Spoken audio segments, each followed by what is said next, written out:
घरोघरी मातीच्या चुली. प्रेक्षकांनो, मालिकेचा जबरदस्त ट्रॅक आता मालिकेमध्ये येताना आपल्याला दिसत आहे. आतापर्यंत आपण इकडे पाहत आहोत की लवकरात लवकर मात्र ही केस निपटून जाण्यासाठी प्रयत्न करत आहे ती म्हणजे जानकी, की लवकरात लवकर नानांच्या आणि आता विक्रांतच्या खुन्याला न्याय मिळावा.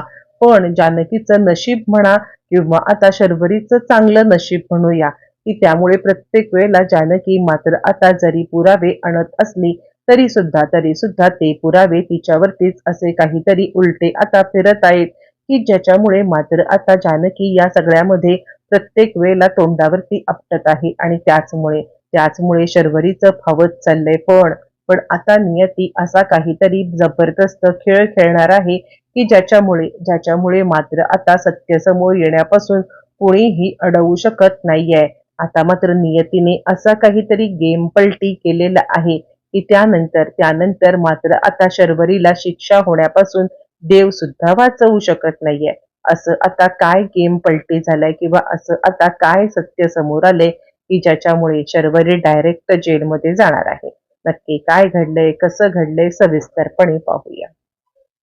आपण पाहिले की जानकीने सगळीकडे सीसीटीव्ही कॅमेरे जरी बसवलेले असले तरी सुद्धा ज्या वेळेला ती आता शर्वरीचं खरं रूप सगळ्यांच्या समोर आणते, तेव्हा नेमकं आपण पाहिले की त्याच्यामध्ये मात्र आता कोणत्याही परिस्थितीने त्या दोघांचे तोंडच दिसत नाहीये आणि त्यामुळे शर्वरी मात्र खुश झालेली आहे.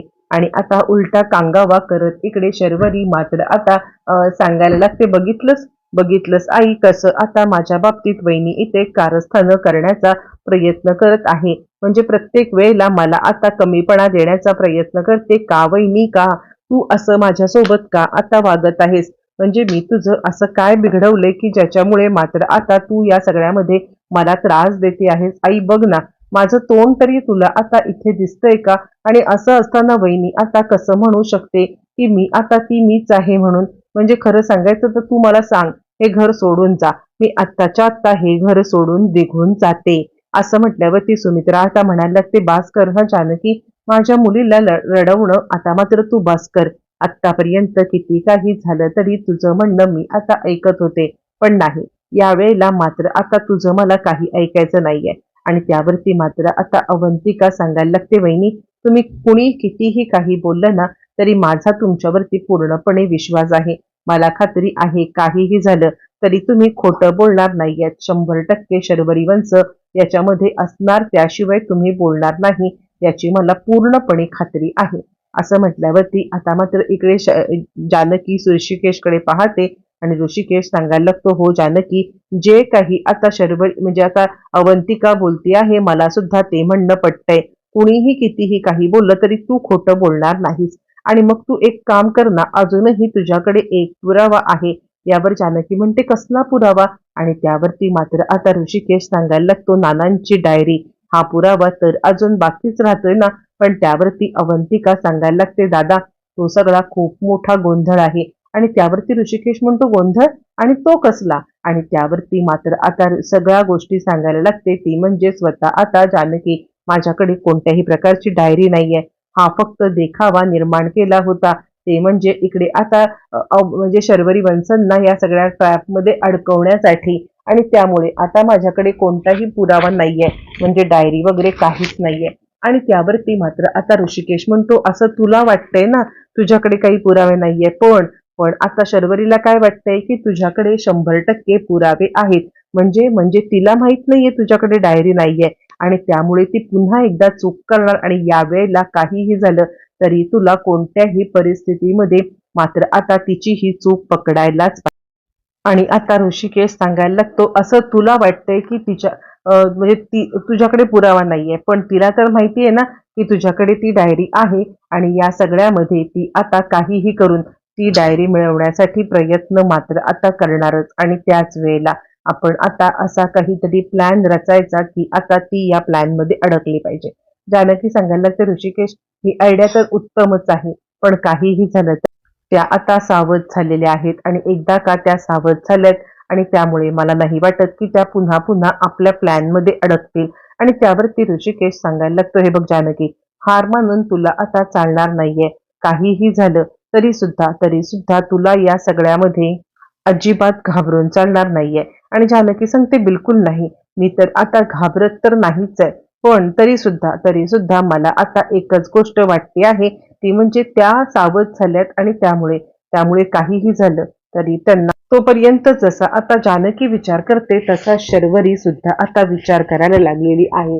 शर्वरी विचार करायला लागते, म्हणजे जर का जानकीकडे ते आता म्हणजे हे होतंय डायरी, तर सगळ्यांच्या समोर आता इतकी निंदा नालस्ती करण्यापेक्षा तिने ती डायरी समोर आणली असती ना, काहीतरी गडबड आहे.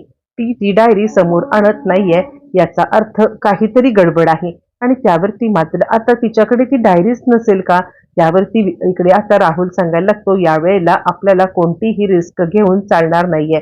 तिच्याकडे डायरी आहे किंवा नाहीये हे सगळं काय खरं काय खोटं हे केलं पाहिजे. आपल्याला आतापर्यंत माहित नाहीये की जानकी काय खेळ खेळते. त्यामुळे आता ती डायरी फक्त मिळवलीच ना की आपला विषय संपला. आपल्या विरुद्ध कोणताही पुरावा आता तिच्या हातात लागणार नाहीये. असं म्हटल्यावरती ती सांगायला लागते, ठीक आहे, तू जे काही म्हणतोयस ना ते मला पटतंय, पण आता करायचं काय? तिने जर का अजून कुठे सीसीटीव्ही कॅमेरे बसवले असतील आणि आपण जर का या सगळ्यामध्ये तिला आता म्हणजे ती डायरी चोरण्याचा प्रयत्न केला आणि तिने आपल्याला अडकवलं, तर यावरती मात्र आता लगेचच तो सांगायला लागतो, नाही, यावेळेला चोरायचं नाहीये आणि काहीही जे असेल ना ते घराच्या बाहेर करायचं. कारण आता घरामध्ये तिने सीसीटीव्ही कॅमेरे लावलेत हे तर आपल्याला माहिती आहे. असं म्हटल्यावरती मात्र आता ती सांगायला लागते, काय तुझ्या डोक्यामध्ये आहे?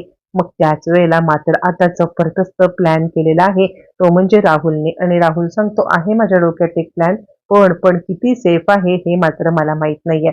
आणि यावरती ती सांगायला लागते, तू तुझा प्लॅन तर सांग, मग आपण बघूया काय सेफ काय नाही ते.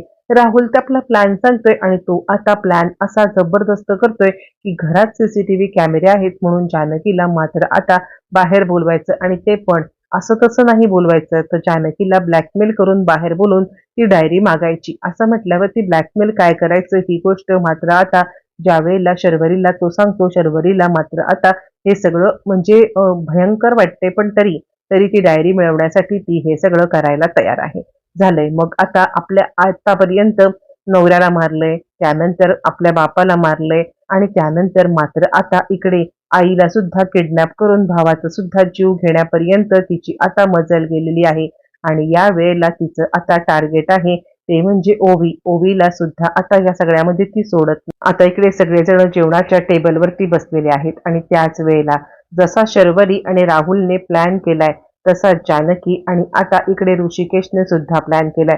सगळेजण जेवायला बसल्यावरती मात्र आता सुमित्रा म्हणते, काय ग जानकी, म्हणजे आता ओवी आले ना, मग ती ओवी आहे तरी कुठे? यावरती जानकी आता सांगायला लागते, आई म्हणजे असेल इथे कुठेतरी आल्यापासून मित्रमैत्रिणींना मात्र आता भेटण्यामध्ये तिचा दिवस चाललाय. आणि त्यावरती मात्र आता इकडे ऋषिकेश सांगायला लागतो, जानकी हलगर्जीपणा करू नकोस. कसं आहे ना, हल्लीचे दिवस काही चांगले नाहीयेत. ओवीच्या बाबतीत मी आता कोणताही प्रकार सहन करू शकत नाहीये. आणि त्यावरती जानकी आता सांगायला लागते, नाही, काही काळजी करू नका, सगळं काही ठीक आहे. इकडे आता राहुल इशारा करतोय तो म्हणजे स्वतः आता ऐश्वर्याकडे. आणि ऐश्वर्याला मात्र आता इशारा करून तो आता सांगत आहे. आता दुसऱ्या दिवशी मात्र इकडे जानकी सगळ्यांना बोलवते. ज्यावेळेला जानकी सगळ्यांना बोलवते आणि त्याच वेळेला जानकी आता सांगायला लागते, माझ्याकडे कोणताही पुरावा नव्हता पण आता माझ्याकडे पुरावा आहे. असं म्हणत मात्र आता ती इकडे पोलिसांना बोलवते. आणि ज्या वेळेला पोलीस आता समोर येतात त्याच वेळेला एंट्री झालेली आहे ती म्हणजे नानांची. नानांना या अवस्थेत पाहिल्यावरती सगळ्यांनाच खूप मोठा धक्का बसलेला आहे. नाना नाना असं म्हणत सगळेजण ज्या वेळेला समोर येतात त्याच वेळेला मात्र आता ओवी सुद्धा समोर आलेली आहे. ओवी समोर आल्यावरती मात्र आता या सगळ्यामध्ये नानांनी सगळं सगळं पहिल्यापासून सांगितलंय. आपल्याला कसं किडनॅप केलंय, कसं विक्रांतला मारलंय, कसे सगळे कच्चे चिठ्ठे केलेत आणि पोलिसांनी मात्र आता नाना कुठे होते काय होते या सगळ्याचा सुद्धा खुलासा केलाय. एका पाठोपाठ एक खुलासे झाल्यावरती मात्र आता शर्वरीचे धाबे दणाणलेले आहेत. आणि आतापर्यंत जानकीला प्रत्येक वेळेला जरी अपयश येत असलं तरी यावेळेला मात्र आता यश आलेलं आहे आणि नाना स्वतः शर्वरीच्या विरोधात साक्ष देतात.